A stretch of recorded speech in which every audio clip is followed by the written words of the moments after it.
What's up, party people? It's your boy Optimus Code. Welcome to the channel. So in this video, we're going to discuss more about non-disclosure agreements, and this time we're going to discuss the things that developers actually will break a non-disclosure agreement to discuss. So if you stick around to the end of the video, you'll have a much better idea about what it's safe to believe versus what it's not safe to believe when you hear things from a journalist. Let's get it.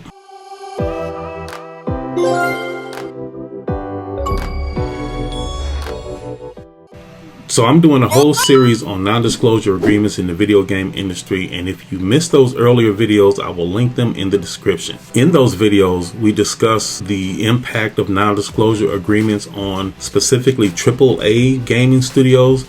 We had a good friend and AAA developer Cardigan King come in and give us all the ins and outs about non-disclosure agreements in the video game industry. And he did a really good job and was very thorough of explaining like how that impacts a AAA development shop. What we're going to do in this video though, is I'm going to discuss some things that I happen to know myself that are true.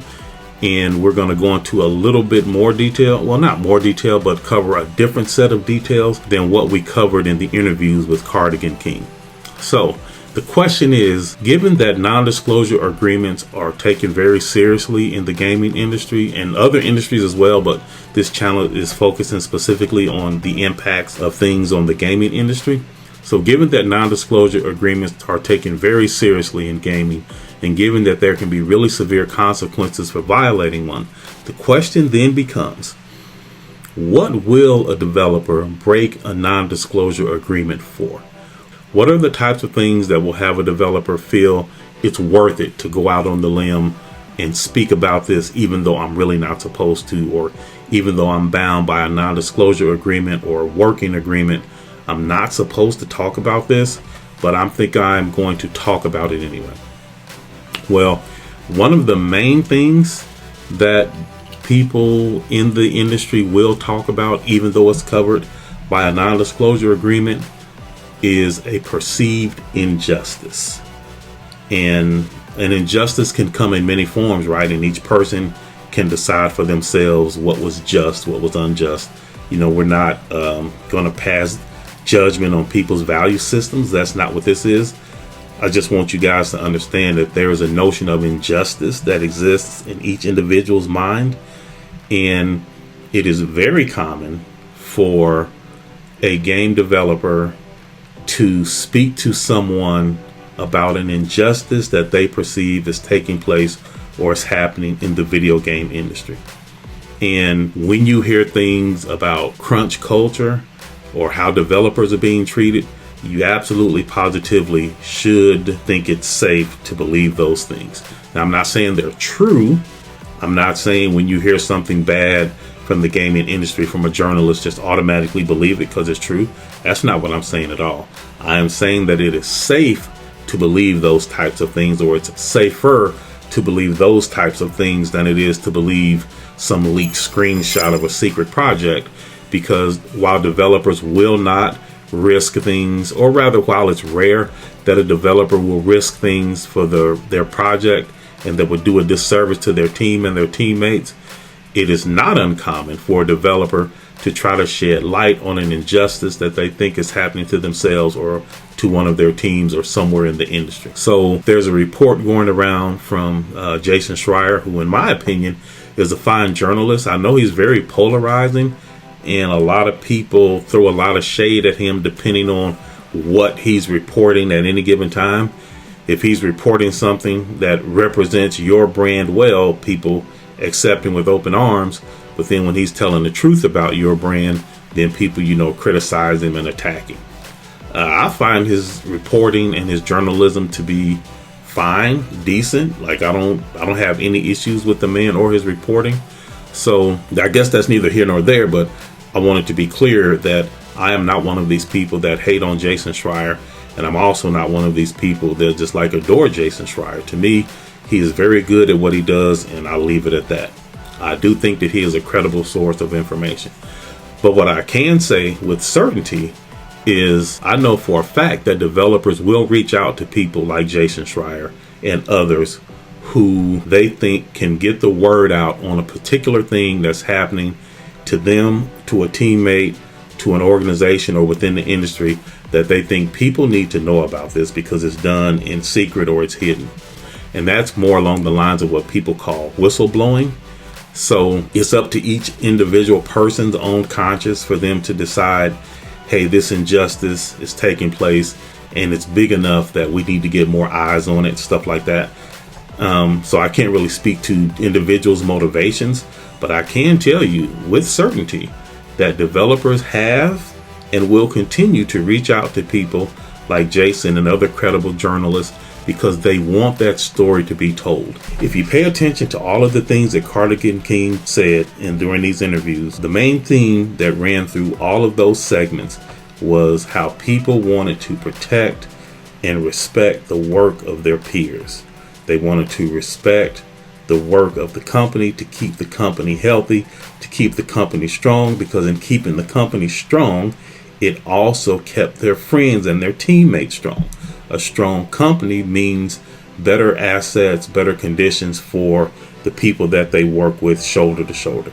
Cardigan King gave a very specific example about working shoulder to shoulder with people for 12, 13, 14, 15, 16 hours a day sometime, not being able to go home and shower, eating, adequate food just to get by because you are so focused on working together with these people to get this project done and to get this art out of the door.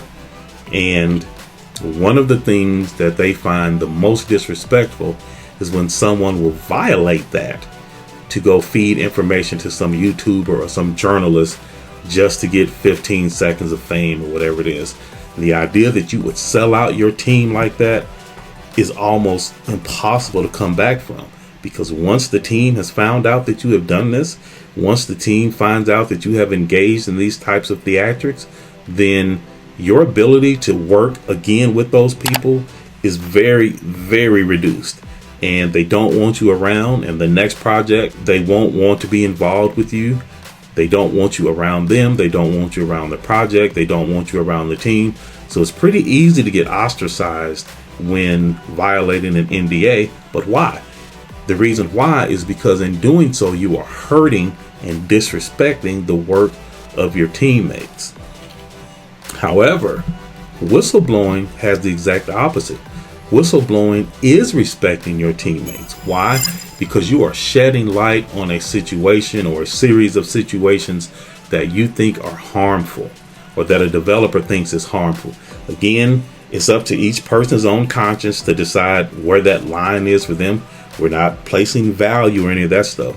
We're just telling you the facts of the matter, that developers certainly will try to shed light on an injustice. And so when you see these articles from Jason where people are reaching out to him, some of them on the record, some of them are not, I personally definitely, I certainly raise an eyebrow when I see clickbait stuff, not from Jason in particular, but just from journalists in general. When I see in-depth discussions about conditions inside of the industry or things that are happening inside of the industry, my antenna goes up and I immediately start paying attention, because I know that developers certainly will want to bring these things to the public light. And so the recent reporting about things going on inside of Sony, of course, I don't know if they're true. I can't speak to them being true or not, but I can say that I personally definitely taking it seriously. I do think that people are talking to him. I think that people are confiding in him about these conditions.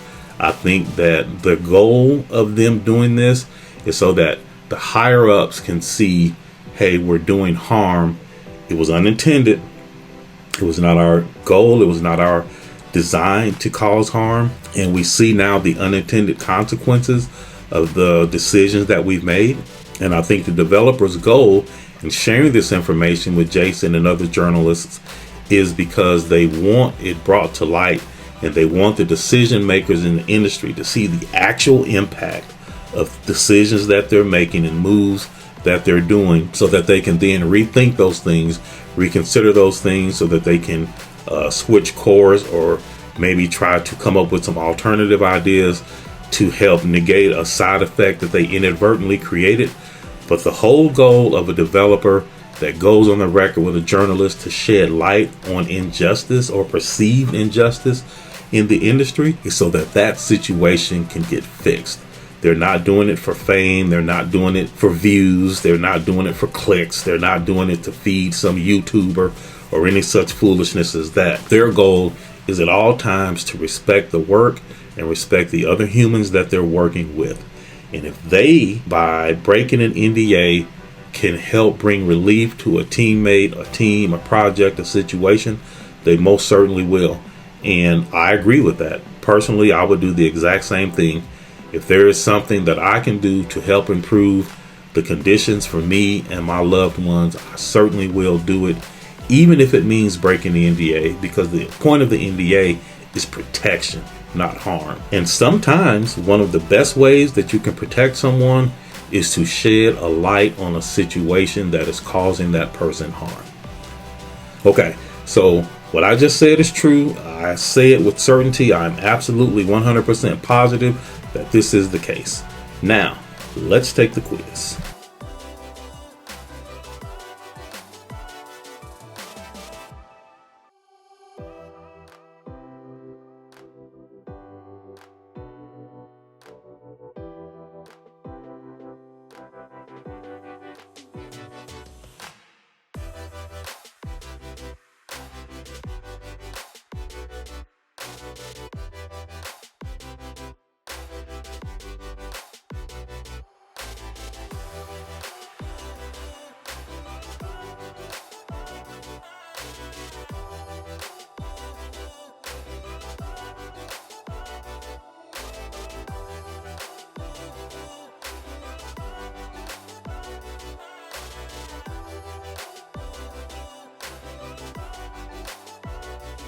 Okay, that's it. Time up. Quiz over. Pencils down. How did y'all do? Hopefully this quiz was real easy and it made a lot of sense to you. I think the questions are all common sense, and I think that you as an individual will be much better off having watched this video and understand the types of things that are safe to believe versus the types of things that are not safe to believe. Remember, you got to protect your knowledge at all times. You got to protect your belief system at all times. So you know the deal. If you enjoyed the video, leave a like. Let me know, hey, Cole, this is the type of stuff we enjoy, man. Keep it going. Keep it coming. If you didn't like it, leave a dislike. Let me know, man. You need to do better than this. We expected more. We expected this. We're not getting what we expected out of the channel. Like, all of that feedback is valuable. Leave a comment, leave a like, leave a dislike, whatever is appropriate. Just communicate with your boy. Let me know what you're thinking, what you're feeling, what's going on. If you enjoy this type of content, if you like listening to your boy speak on these types of issues, then go ahead and subscribe to the channel, because we got more coming for you. Tell your friends, neighbors, countrymen, whoever you think would benefit. Let them come through, let them check us out for themselves, and let them decide if it's something that they even want to be bothered with. We appreciate the love and the support so far, and we'll see y'all the next time. Peace.